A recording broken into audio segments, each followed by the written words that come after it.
Well, good afternoon. Welcome back to Just Say Something's weekly podcast. My name is Phil Clark, and I am the director here at Just Say Something. Today, we have a guest with us that plays a very, very important role in our community. I'd be willing to bet most of you have no idea who she is or where she works, but by the end of this conversation, you will know all about Mental Health America, Greenville County, and 988. And so, Jennifer Piver, the director at Mental Health America, Greenville County, welcome. Well, it's good to be here. Thank you. So, tell us a little bit about Mental Health America, Greenville County, and then a little bit about 988. Wonderful. We've been here since the 1950s in Greenville County and started as a small grassroots nonprofit focusing on mental health awareness and advocacy back then. And the program has grown to where we provide housing support for individuals with a chronic mental health condition. We provide representative payee services, education, and then the 988 hotline, which we've been providing hotline services since 1990. Okay. All right.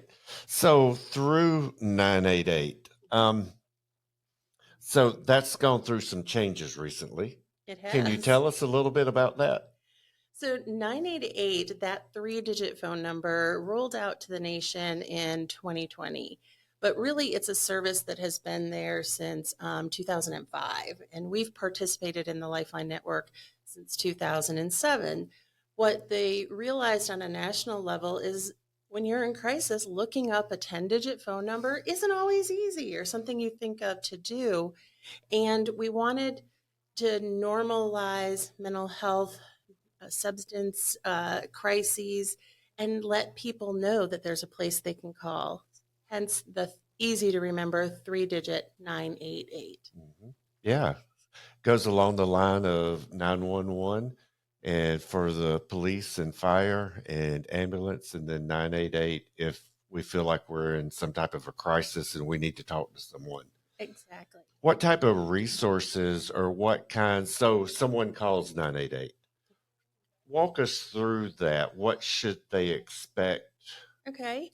The very first thing they're going to hear is a welcome. And one of the things that 988 is working really hard nationally is to reach out to communities or individuals who are at higher risk for suicide. And it's important to know that you don't have to be suicidal to call. We hope that by talking life stresses through, we can prevent that crisis. But when you first call, you'll hear the option that if you're a veteran, you can press 1. If you speak Spanish, you can press 2. If you identify LGBTQI, you can press 3, or you can just wait. So that gets you to just some specialized centers.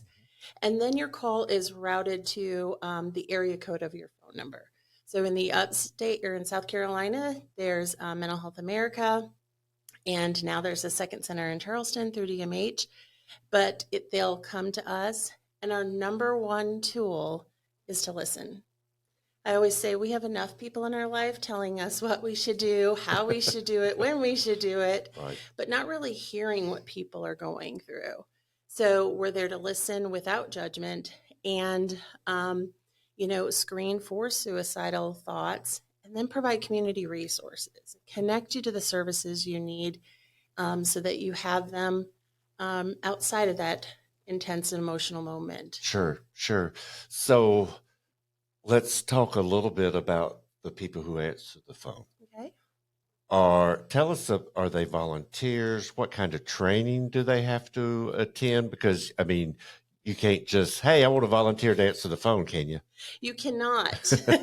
We have a lot of folks who really do want to help, but we have the bulk of our folks are staff who are paid to provide that support. It's 24/7, 365, and we do have some volunteer options. But the folks go through really nearly about 100 hours of training on how to communicate, how to screen, or how to assess for different risk factors and navigate the resources. So they do role plays and There's technical things they need to learn. But again, the number one piece is actively listening. Okay. And I think all of us could do a little bit better that, Absolutely. can't we?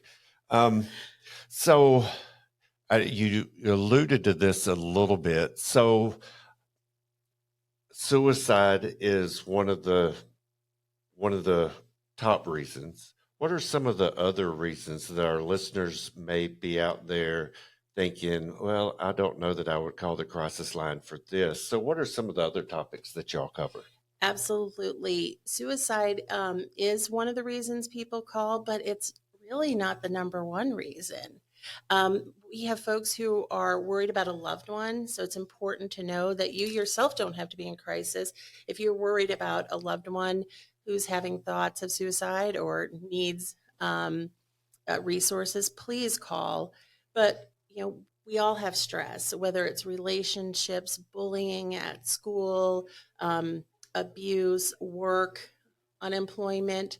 Those are all things that we can talk through before a crisis happens. And we're all about suicide prevention. And the earlier we can do it, that's what we're there for. Oh, prevention is so much more cost effective and is an awesome return on investment. Absolutely. As opposed to treatment and the follow up.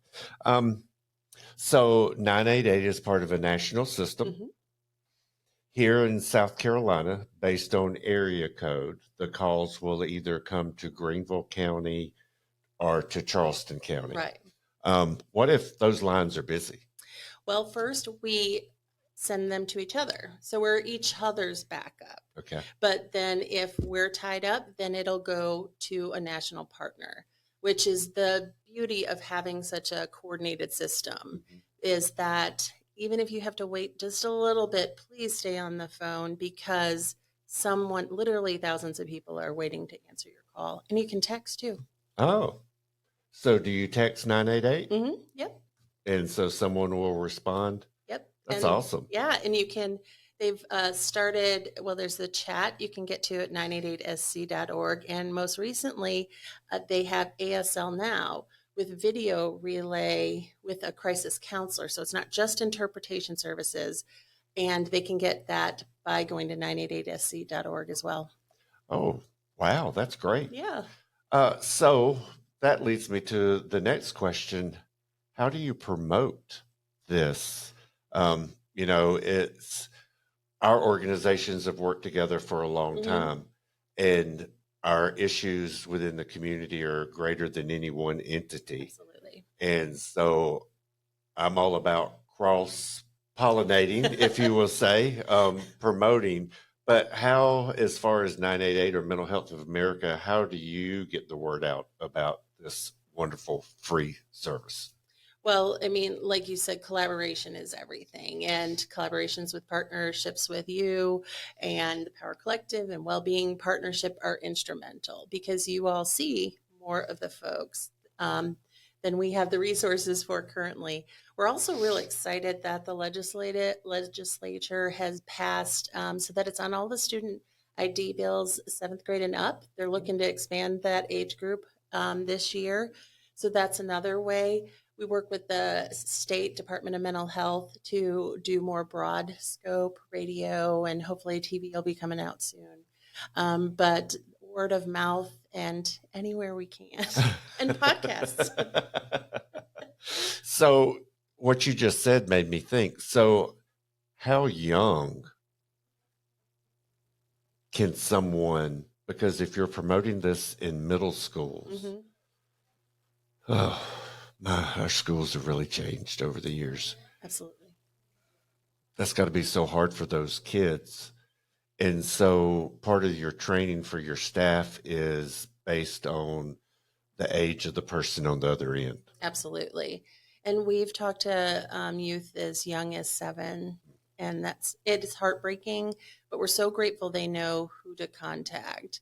So absolutely, we teach our workers how to talk age appropriately, and being able to brainstorm for different age levels. Do you have a trusted coach or parent or Girl Scout leader, whomever, to really try to have them find accessible resources and ways to problem solve for themselves. Okay.